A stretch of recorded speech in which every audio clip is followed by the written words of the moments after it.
Hi guys! Kamusta kayo? Ako nga pala to si Ian, isang factory worker dito sa Taiwan. Ngayong araw na to ay day off ko, kaya naglinis muna ako dito sa kwarto namin. Nagwalis lang ako dito at nagmap. Dito pala sa dorm namin, sa isang kwarto ay 4 na katao. Pero sa ngayon ay 3 lang kami. Shoutout nga pala sa mga karoom ko.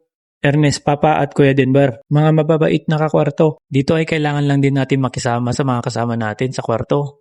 Hindi natin pwedeng dalhin dito yung mga ugali natin sa Pilipinas. Kung alam mong may natutulog na, ay huwag ka na lang din mag-ingay. Dahil hindi naman tayo pare-pareho ng pasok or schedule ng trabaho. Respeto lang ba? Pagkatapos kong maglinis ay naisipan ko naman pumunta ng tabing dagat. Dito nga pala sa lugar namin ay malapit lang kami sa tabing dagat. Mga 1 kilometro lang ata. Kaya pag may bagyo dito o masama ang panahon ay sobrang lakas din talaga ng hangin. Buti na nga lang at maganda na rin ang panahon ngayon. Halos 2 linggo din kasing nag-uulan. Pa-winter na rin kasi dito sa Taiwan. Dito po pala sa Taiwan ay November to March ang winter nila.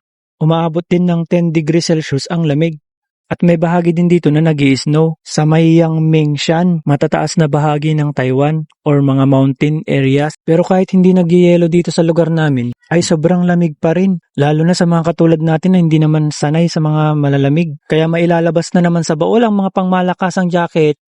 Pero para sa akin ay mas gusto ko pa rin ang winter kaysa summer dito. Kaya sa mga gustong mamasyal dito o mag-tour, ay mas mai-enjoy nyo po pag pumunta kayo dito sa Taiwan ng December to February. Kasi pag summer dito ay sobrang init din. Dito nga ay nakarating na ako dito sa tabing dagat. Grabe yung taas ng tubig, high tide pala ngayon. Nagpunta pala ako dito para magpalipad ng drone. Sige guys, palipad muna tayo.